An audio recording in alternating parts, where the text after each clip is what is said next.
Quiero ser ingeniero. Perdón, mi computadora. Nuestro tema es versionamiento o control de versiones. Y nos ayuda, Wendy, poniéndolo en pantalla completa. Ya lo tengo en pantalla completa. La que se está proyectando es la pantalla de donde se ve modo edición. Esa es la que estoy. Permítame, lo volveré a hacer, que mi computadora me está fallando. No, tranquila. Ahorita.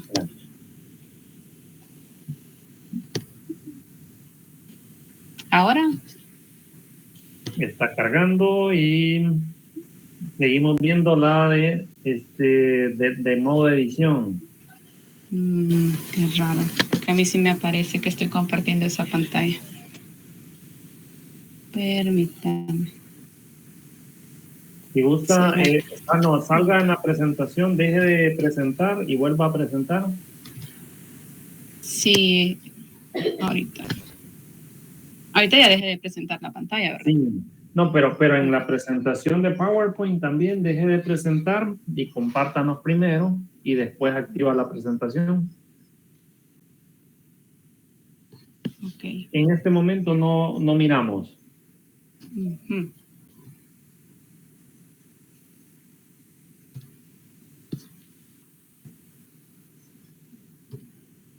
Ahorita, ¿qué están viendo?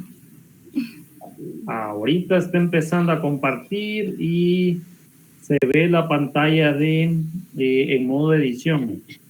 Igual de la presentación. Sí, pero no en pantalla completa. Cuando lo doy pantalla completa, deja de compartir. Intente.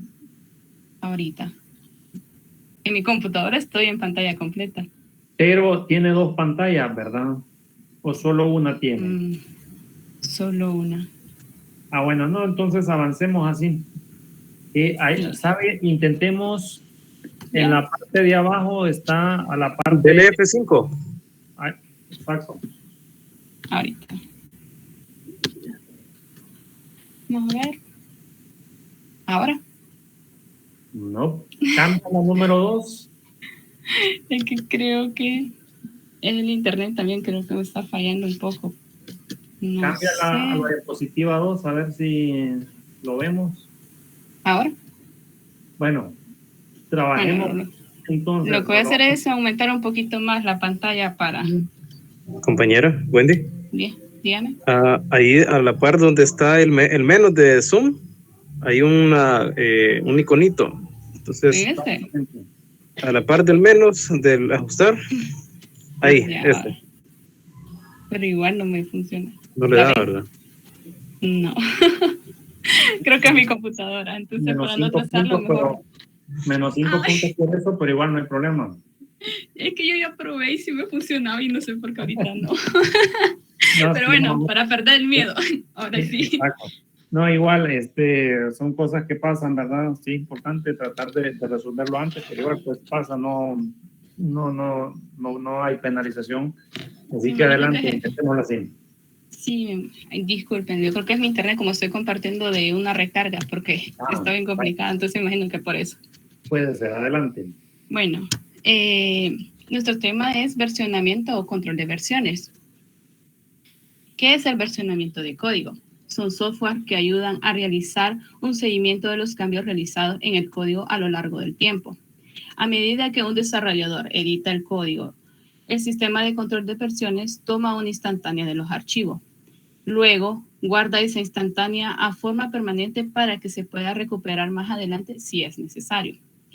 Sin control de versiones, los desarrolladores tienen la tentación de mantener varias copias de código en su equipo y esto es peligroso porque fácilmente puede cambiar, eliminar un archivo o alguna parte del código, lo cual haría que se perdiera todo su trabajo. Los sistemas de control de versiones resuelven este problema administrando todas las versiones del código, pero presentando al equipo una sola versión a la vez. Se basa en versiones de archivos y carpetas conformando un repositorio. Los desarrolladores utilizan un programa cliente que permite una serie de operaciones básicas como obtener una copia local en su computadora de un repositorio, publicar cambios a un repositorio. En general, esto es una de las herramientas más utilizadas ahora en día, ya que esto nos ayuda a tener un cambio de cada versión que hemos tenido. Antes, nosotros teníamos la costumbre de que cada modificación que íbamos haciendo, íbamos guardando el archivo, por miedo a que se perdiera, se modificara o se dañara, o dejara de funcionar en algunos casos. Entonces, esto es un ejemplo claro donde decía, empezamos con un archivo HTML, en mi caso puse como así, el index y vamos poniendo index 1, index 2, obviamente, ¿verdad? Conocemos que en HTML solo se puede colocar index, pero para ir guardando las versiones íbamos identificándolas con algún sinónimo o algún prefijo adelante. Pero ahora nos permite lo que es los versionamientos, es ir haciendo esos mismos cambios, pero en una plataforma, que ella automáticamente los va guardando. Y aún así nosotros podemos regresar a esas versiones o estar en la versión que estamos modificando, sin perder lo que ya teníamos guardado. Funciones de control de versiones de código. Revisar cambios de versiones, obtener una copia de revisión en particular, deshacer cambios, marcar una revisión, ver quién lo realizó, por qué se realizó y cuándo se modificaron los archivos o carpeta. Alguna descripción de los cambios. Estas son algunas de las palabras más utilizadas en los tipos de versiones que hemos usado. Ventajas del versionamiento de código. Creación de flujos de trabajo.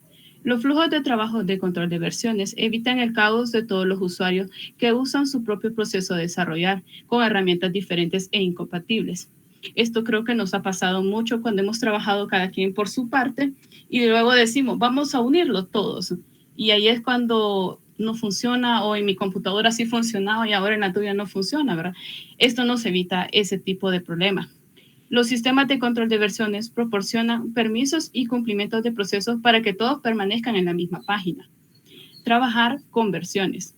Cada versión tiene una descripción de lo que se hace en cada cambio, como corregir un error o agregar una característica. Estas descripciones ayudan al equipo a seguir los cambios en el código por versión, en lugar de hacer los cambios en un archivo individual. El código almacenado en versiones se puede ver y restaurar desde el control de versiones, en cualquier momento sea necesario. Código en equipo. El equipo se basa en el control de versiones para ayudar a resolver y evitar conflictos, incluso cuando los usuarios realicen cambios al mismo tiempo. Es lo mismo del ejemplo anterior. Antes, cuando hacíamos proyectos, cada quien realizaba su parte, en su computadora funcionaba, pero cuando teníamos que unirlo, no funcionaba, ya que necesitaba alguna modificación o alguna otra cosa. Mantener un historial. El control de versiones mantiene un historial de cambios a medida que el equipo guarda nuevas versiones de código.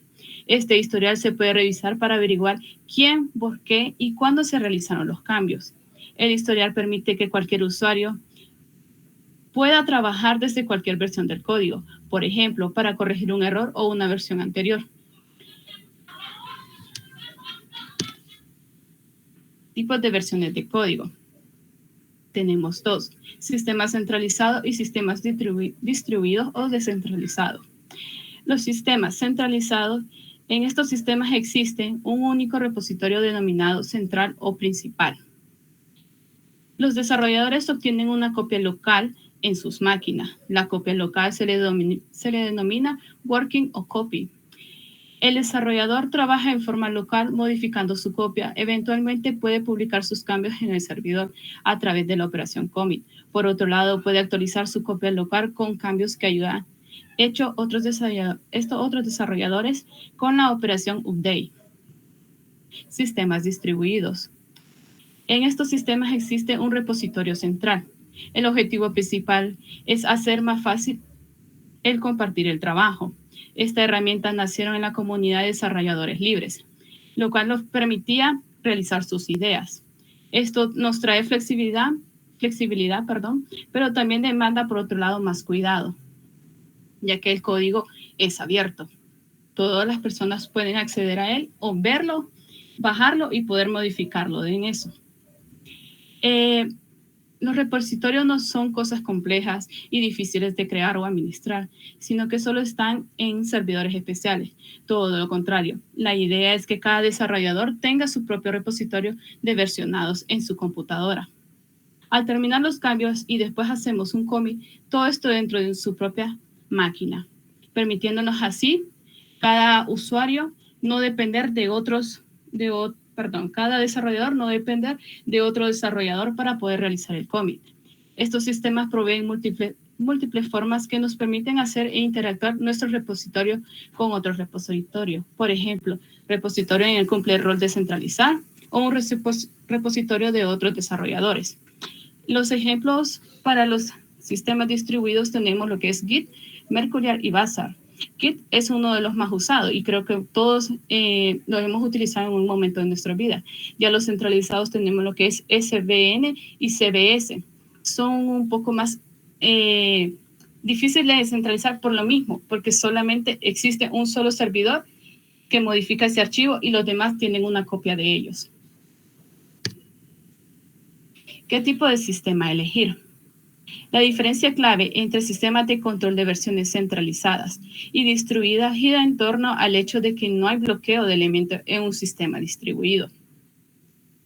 Para poder elegir según las características de cada uno de estos sistemas, ya que cada uno de ellos se especializa en diferentes necesidades. Los sistemas distribuidos pueden no hay que esperar a que se produzcan bloqueos en conexión de red.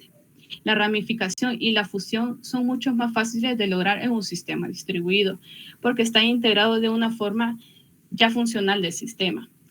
Con un sistema distribuido no es necesario estar conectado a Internet todo el tiempo. En el modelo distribuido es posible que dos desarrolladores trabajen en el mismo archivo de código al mismo tiempo. En el sistema centralizado, el control de acceso es más fácil, ya que todo se controla desde un solo servidor. Los sistemas centralizados suelen ser más fáciles de entender. En los sistemas centralizados, a menos que quieras o no, tienes que combinar diferentes versiones del mismo código. Trabajar en un sistema centralizado significa que hay un solo punto de fallo, que es en el servidor central. El acceso limitado fuera de línea es también un punto débil para este sistema, ya que necesitan Internet. Teniendo en cuenta las características enumeradas anteriormente, queda a criterio de cada programador o equipo de trabajo qué tipo de sistema utilizar, dependiendo de las necesidades que exija el proyecto que se va a desarrollar. ¿Por qué es importante el control de versiones? Se puede resumir en 3 palabras: gestionar ágilmente proyectos. ¿Qué queremos decir con eso? Hay muchas cosas que pueden tardar tiempo como desarrollador: la reproducción de errores, el aprendizaje de nuevas herramientas y la adición de nuevas características o contenidos en algunos ejemplos de lo que podemos realizar y gestionar, a modo que esto se haga de manera correcta. A medida que las demandas de los usuarios se escalan verticalmente, el control de versiones ayuda a los equipos a trabajar juntos y completar sus proyectos a tiempo, que es otra cosa que a veces nos perjudica. No calendarizamos la entrega y cómo tenemos que desarrollar este tipo de proyectos. Bueno, los voy a dejar con mi compañero.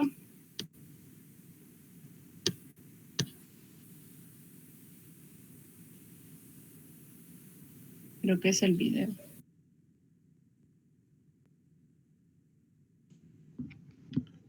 Se ve la pantalla, ¿verdad? Confirmado.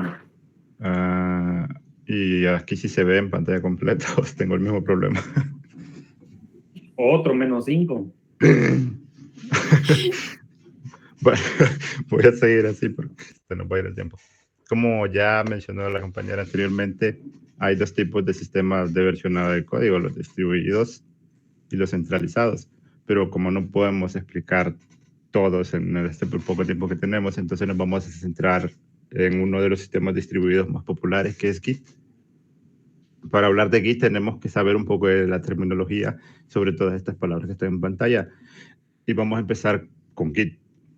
¿Qué es Git? Git es un sistema de control de versiones, es decir, es un software que nos permite registrar todo el historial de cambios de un proyecto. ¿Qué repositorio? Un repositorio es todo el proyecto que está siendo seguido por Git. es decir, que ya tiene un historial de Git en el que se están registrando todos sus cambios. Estos cambios son llamados commit. ¿Qué es un commit? Es cada uno de los cambios registrados en el historial de Git.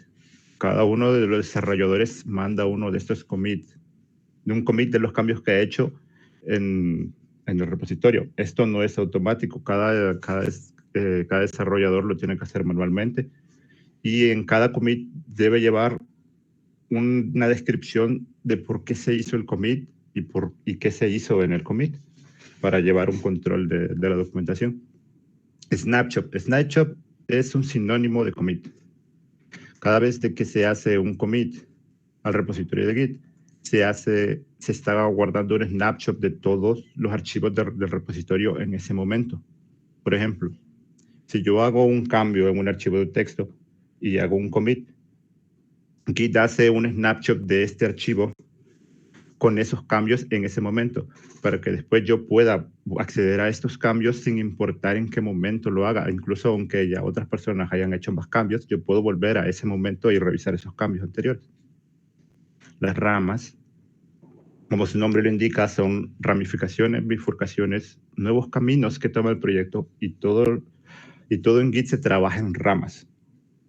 Hay una rama que es la principal, y esta rama suele llamarse la rama master, donde está el proyecto, digamos el proyecto final, el proyecto que va a salir al público.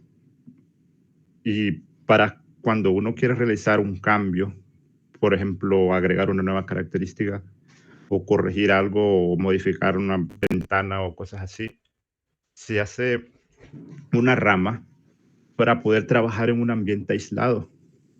Esta rama es una copia exacta del proyecto, pero está separada. Y como es un ambiente aislado, si yo me equivoco en esta rama, no hay mucho problema, pues no estoy trabajando sobre los archivos principales del proyecto. Simplemente podría borrar la rama y volver a sacarla de nuevo y volver a trabajar de nuevo sobre esto para hacerlo de forma correcta. ¿Qué es un clon? Un clon es una copia de un repositorio exacta. Cuando una persona se integra a un equipo de trabajo, lo primero que tiene que hacer en Git es hacer un clon del proyecto para tomar ventaja de las características del software distribuido, para poder trabajar localmente, para poder trabajar sin internet y esas cosas. Disculpen. Lo que después, por último, es fork. Un fork, a diferencia de los clones y las ramas, se podría decir, es un proyecto totalmente diferente. Pero este proyecto viene de otro proyecto ya existente, de otro repositorio ya existente. Por ejemplo, si pensamos en Linux tiene varias distribuciones, pero todas usan el mismo kernel. Y de este kernel, cada una tiene sus diferencias y diferentes caminos. Entonces podemos decir que un proyecto es un fork de otro cuando viene ese de otro proyecto. Entonces ahora una vez ya sabiendo un poco más sobre la terminología y todo eso, vamos a hablar un poco de cómo se trabaja en Git y sobre su flujo de trabajo. Cuando un desarrollador va a trabajar en un proyecto en Git, lo primero que se tiene que hacer es crear un repositorio, porque el repositorio es el proyecto en sí. Esto se puede hacer de dos formas. Usando el comando git init, si el repositorio es nuevo, si va a ser un proyecto desde cero, o usando el git clone para clonar el repositorio ya existente. Con esto el desarrollador ya tiene una copia del proyecto en su equipo para poder trabajar en ella. Ahora, cuando este desarrollador hace cambios en el proyecto, estos cambios se marcan en forma de commits. Cada commit que se realiza, como ya dije antes, no se guarda automáticamente en el repositorio, pues el desarrollador podría estar trabajando en su computadora sin internet. Estos cambios se tienen que hacer manualmente, usando con los commits. Cada commit debe representar una función específica, por ejemplo, un cambio de la interfaz o una corrección de un problema, una nueva funcionalidad, y cada uno de estos, como lo había dicho, debe llevar una descripción del por qué se hizo y qué fue lo que se hizo. Con estos commits no es que estamos modificando directamente al repositorio, todavía hay una etapa intermedia en esto. Esta es la etapa del área de preparación o la staging area, donde los cambios entran en un estado de espera. Estos cambios se mandan a esta área con el comando git add. Y solo cuando uno ya está seguro de que estos cambios son los que se van a hacer, estos se mandan al repositorio usando el comando git commit. Y así, digamos que podemos describir un flujo básico de 3 áreas, el área del desarrollador, el área de preparación o el área intermedia. Pero este flujo es hablando de una persona. Porque Git no es una herramienta que te permite trabajar es una herramienta que te permite trabajar en equipo. Y ya trabajando en equipo es cuando las cosas se van a complicar, porque usualmente hay muchísimo más flujos de trabajo. Aquí es donde se utilizan las ramas. Siempre, por lo general, hay los normales en las 2 ramas. La rama master. Sí, Omar, nos quedamos en la que se llama terminología. No sé si ustedes tienen otra. Oh, sí, disculpen, no sabía que no cambió, parece. Supongo que... Ahora flujo. Cambió. Estamos cómo trabajar en equipo. Ok, aquí estamos entonces. Parece que mi internet me está fallando un poco. Bueno, como le estaba diciendo que cuando trabajamos en equipo todo se dificulta más y por lo general aquí es donde se usan las ramas y por lo normal es tener 2 ramas. La rama master, cuál es la rama principal del proyecto, y la rama dev. En la rama dev es donde vamos a trabajar. Esta rama se va a ramificar aún más para repartir las tareas a los desarrolladores, como esta rama va a corregir errores, esta rama va a agregar una nueva funcionalidad y cosas así. Ahora que por ningún motivo deberíamos trabajar sobre la rama master, porque la rama master tiene información sensible que no podemos estar modificando como hacemos el proyecto principal, y si vamos y modificamos el proyecto principal podemos cometer un error gravísimo y perderlo todo. Y por eso es que siempre vamos a trabajar sobre la rama dev. La interacción con la rama master está prácticamente prohibida. Solo los administradores o los líderes del proyecto deberían tener acceso a ella. Ahora, cuando ya una vez hemos trabajado en las subramas de la rama dev, tenemos que hacer algo, un término que no se me pasó por aquí, que es el término de la fusión, o el merge. Esto lo que hace es fusionar varias ramas en una sola para guardar los cambios en esta. Entonces, cuando las subramas de dev ya están completas, se hace un merge en la rama de dev para que se guarden los cambios. Y aquí se revisan los cambios para estar completamente seguros de que estos se van a fusionar en la rama master. Ya una vez fusionando la rama dev y la rama master, es cuando podemos, digamos, poner el software en producción o al público. Y así se explica un poco el flujo de trabajo de Git. Para trabajar en Git también tenemos que hablar un poco de sus herramientas. Por ejemplo, lo más importante, una de las cosas más importantes de Git es la terminal o la línea de comandos. Esto sirve para que nosotros comprendamos cómo se trabaja muy bien en Git. Aprender los códigos y todas esas cosas, y muchas personas trabajan así. También existen los clientes gráficos. Una vez que ya comprendamos cómo trabajar con la línea de comando, podemos empezar a usar clientes gráficos como el Git Kraken, el SourceTree o el GitHub Desktop. En esto se muestran todas de forma gráfica, como su nombre indica. Se muestran las ramas, se muestran los archivos, se muestran el historial, y es mucho más fácil, pero esto no se aprovecharía del todo si no entendemos desde antes cómo funciona Git y cómo funcionan sus códigos en la terminal. Y otra herramienta son los repositorios en la nube, porque ¿qué pasa cuando un equipo de trabajo no está cerca, está distribuido por el mundo? Por esto existen empresas que nos dan toda la información, toda una plataforma para usar Git de la nube. Y estos repositorios son más ramas. Estos repositorios se llaman ramas remotas. Y por ejemplo, tenemos una rama local, que es la master, y la rama remota, que se suele llamar origin. Y ese origin puede apuntar a las empresas que nos proporcionan estos servicios en la nube, como puede ser GitHub, Bitbucket y GitLab. Estas son de las empresas más importantes que hay para los repositorios en las nubes. Y por último, voy a hablar un poquito rápido de los conflictos. Como les dije, Git es una herramienta más para trabajar en grupo, no solo para trabajar solo. Y cuando ya empezamos a trabajar en grupo es cuando es posible que se empiecen a surgir problemas. Como por ejemplo, alguien les haga el trabajo que otro hizo, o que uno mismo se equivoque porque está trabajando en una computadora y después se fue a otra computadora a trabajar y se equivocó y cambió los comandos, las cosas que hizo. Y Git tiene gracias a Git podemos controlar esto. Aquí donde funciona el control de versiones, que nos ayuda a manejar estos conflictos. Nos da herramientas para que resolvamos todos estos cambios.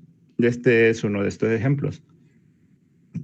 Cuando se hace un cambio a un archivo en la misma línea al mismo tiempo, digamos, Git detecta estos cambios y nos los muestra de esta manera. Por ejemplo, el cambio en un archivo de texto, alguien agregó una primera línea y alguien agregó la segunda línea. Entonces Git nos muestra de esta forma que hay un conflicto en estas líneas. Lo que se tiene que hacer en este caso, entonces, es hablar con nuestros colaboradores que estamos trabajando para solucionar esto. ¿Qué podemos hacer? No sé, alguien podría borrar la segunda línea para quedar la primera, o podemos borrar todo de una vez para arreglar esto. Si una de estas personas arregla el error, esto se actualiza con un commit y la otra persona ya no la tendría que arreglar, pues. Esta es una de las cosas. Para reducir estos problemas, estos conflictos, hay unas cuantas, no sé, digamos, buenas costumbres que se tienden a usar para reducir, como traer el repositorio con más frecuencia a nuestra computadora, que se dice hacer pull esto, para tener las cosas más actualizadas, hacer más ramas para que no se haya conflictos tan seguidos, hacer comentarios más precisos y más cortos para que se entiendan las cosas los cambios que están haciendo. Y cuando sea apropiado, dividir archivos grandes en archivos más pequeños, así como hacer más ramas, pero en los archivos, para que se pueda trabajar en el mismo archivo de forma simultánea. Bueno, aquí entonces, esto sería todo por mi parte, pero como mi compañero no pudo venir, lo que voy a hacer es ponerles el video de la parte que él hizo. Entonces, déjenme ponérselo un segundo. Lo que él hizo es un pequeño ejemplo de cómo usar Git. Entonces, denme un segundo para poner esto. Voy a cerrar esto.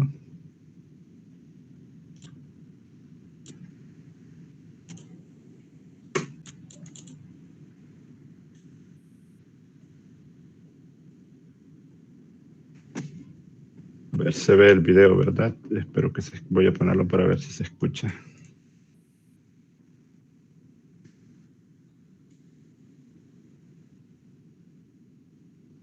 Bueno, para continuar con la presentación, puede ser una... Solo que se escucha con volumen bajo. Ok, déjenme... ¿Cómo arreglo esto? Porque esto está al 100% aquí.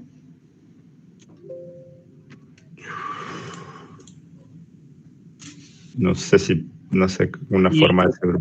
¿Toda la computadora? ¿Disculpe? ¿En el audio general de toda la computadora? Sí, está al 100%. Todo el 100%. Intentemos a ver.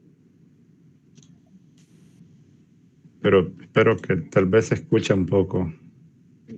Hablando de nuestro compañero, siempre ya tengo configurado el correo electrónico y el nombre de usuario para hacer commits. Además, también ya tengo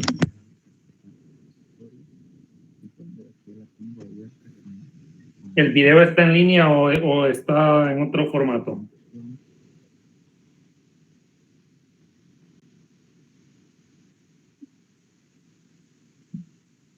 Omar, el video está en línea. Si está en línea, lo puedo proyectar yo acá. Sí, eso es que, perdón, estaba muteado. Sí, sí que sí lo tengo en línea. Deme un segundo y se lo paso y así Y tal por vez usted favor, se lo escuche mejor. Sí. ahí por el chat de este o el de WhatsApp. Sí.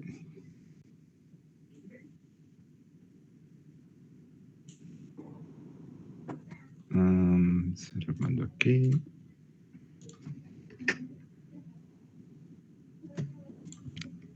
Ahí está en el chat de la llamada.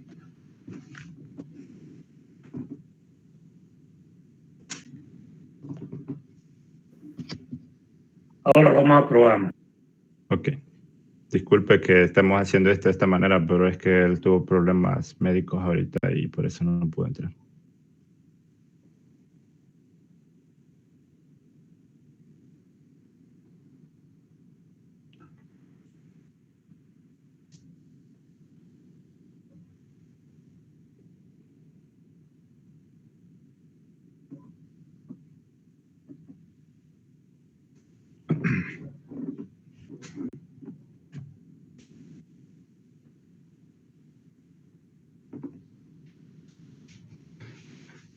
Puede ingresar.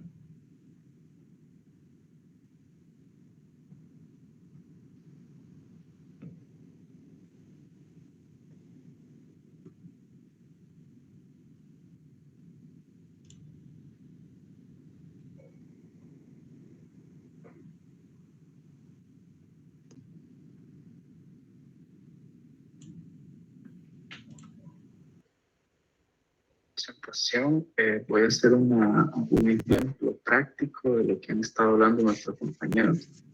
¿Se escucha bien del otro lado, Sí, Chavo? sí, se escucha bien.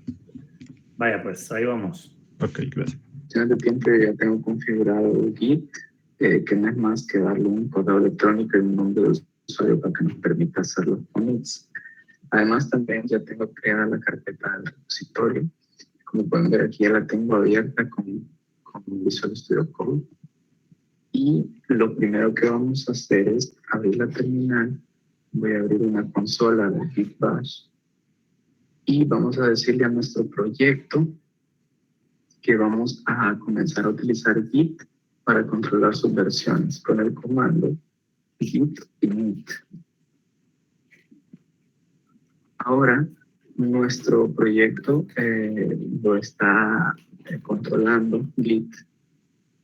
Entonces, ahora, si revisamos con Git status, podemos ver los archivos con los que estamos trabajando. Los que están coloreados en rojo son los archivos que están en rojo porque Git no los está siguiendo, porque aún no los he agregado a mi entorno de trabajo o también llamado staging area. Para agregar los archivos al staging area, utilizamos el comando git add. En caso de ser un único archivo, utilizamos git add más el nombre del archivo, pero en este caso, como son varios, solo voy a usar el punto, que indica que todos los archivos se van a agregar al staging area.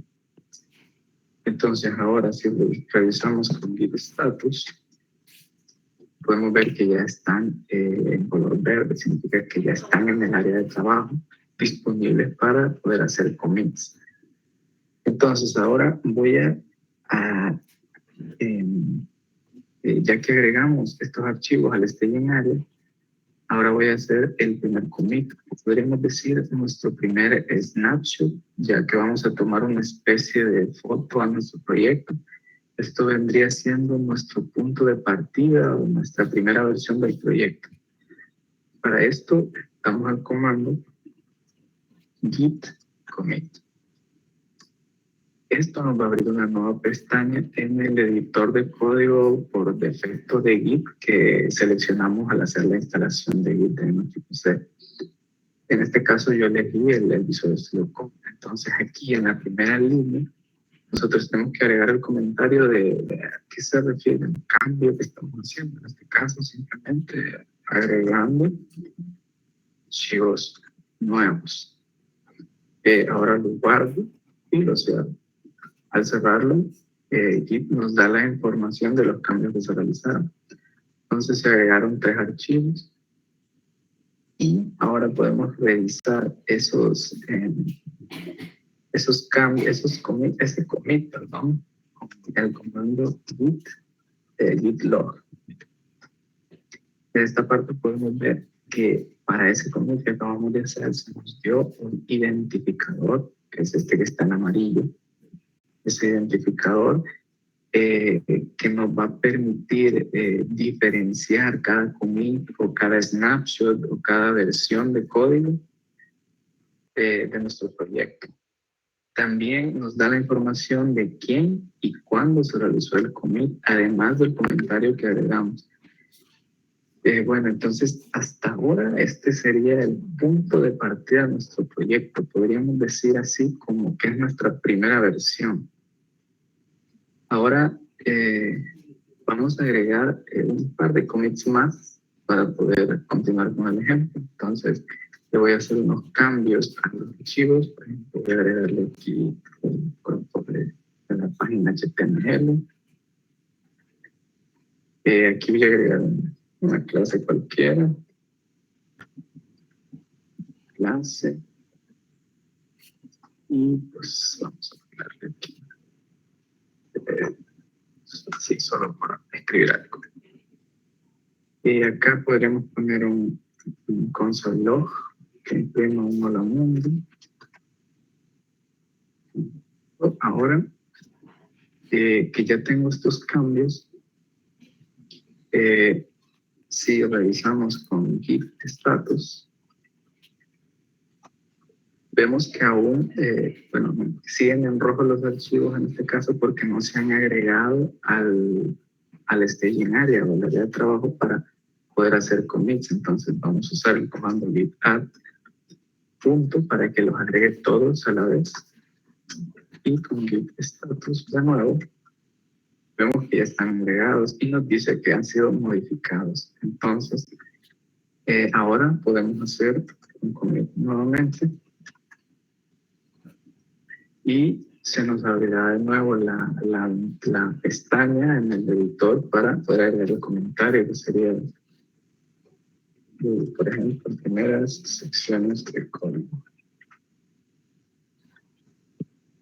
Lo guardo, lo cierro, y ahora nos dice que se cambiaron 3 archivos y se insertaron 16 líneas de código. Entonces, para continuar, voy a agregar un commit más, que por ejemplo voy a agregar una función aquí en el main.js que sea function calculado, que por ejemplo me retorne la suma de 2 números. Voy a hacer algo más b.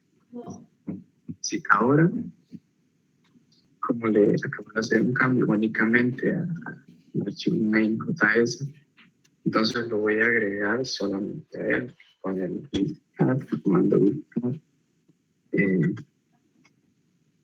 main.js. Ahora ya lo tengo agregado en el staging area y ahora puedo hacer el commit. Acá nos dice que únicamente se ha modificado el archivo main.js y le agregamos un comentario que sería, por ejemplo, función calcular. Cerramos y ahora nos da la información de los cambios que se realizaron. Entonces, ahora con git log podemos revisar los commits que se han hecho hasta este momento. Son 3 commits. Aquí tenemos el primero, que fueron archivos nuevos, luego las primeras secciones de código y por último la función. Cada uno tiene su ID para poder diferenciarlo. Entonces, cada uno de esos commits nos representaría como una versión de nuestro código para que nosotros podamos, en caso de ser necesario, regresar esa versión. Entonces, ¿cómo podemos hacer esto? Para esto tenemos el comando git checkout y le podemos dar el ID que nos dio el log, todo este string de caracteres, se lo podemos dar aquí y nos va a llevar a ese commit. Pero también existe otra forma de hacerlo y es escribiendo head -1, o así se le llama, head -1. Entonces, head es el el último commit que se realizó. Es el commit más reciente, como pueden ver aquí, este es el más reciente donde agregamos la función calcular y aquí lo está llamando head. Ese es el commit más nuevo. Entonces, si nosotros le decimos head -1, y como este es el más nuevo, nos va a devolver a este commit. O sea, todos nuestros archivos de nuestro proyecto, como un archivo en específico, nosotros lo vamos a decidir, nos va a retornar al estado que estaba en este commit, en el commit donde agregamos las primeras secciones de código. Entonces, si yo le escribo así y le digo punto, me va a devolver todos mis archivos al estado de ese commit, del commit anterior al más actual. Entonces, si yo hago esto, como pueden ver, me quitó la función, pero los otros archivos no me los tocó. Simplemente el main.js, porque ese fue el único afectado con el commit más nuevo, con el commit llamado head. Entonces, si yo le diera en este caso head -2, entonces ahora sí me va a tocar a todos, porque regresar a 2 commits antes del actual serían 1, el de la primera sección, y 2, donde los archivos estaban totalmente vacíos. Entonces, y como le estoy diciendo que es punto para que me regrese todos mis archivos a ese último commit, entonces, como pueden ver, todos mis archivos son alterados y han regresado al estado inicial, donde todos estaban en blanco. Así podemos ir navegando hacia el estado o a la versión o a la snapshot de nuestro código que necesitemos. Entonces, puedo regresar de nuevo a la 1.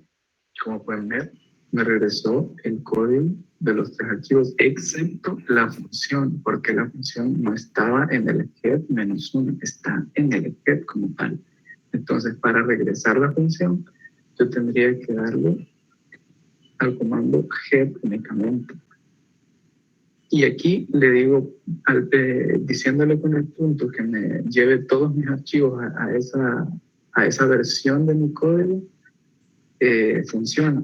Pero también podríamos decirle que simplemente el main.js, que solamente el main.js, me lo lleve a esa parte, a esa versión de código, porque fue el único alterado. Los demás no tendrían ninguna alteración al ir a esta versión. Entonces, como pueden ver, se altera únicamente el main.js. Y así regresamos a la versión que teníamos en el commit más actual. Así podemos navegar entre todas las versiones de nuestro código. Y en caso de tener un error o cualquier cosa de ese tipo, podríamos regresar a versiones anteriores para poder solucionar estos errores y continuar trabajando desde ahí. Bueno, eso es toda la presentación. Gracias por su atención.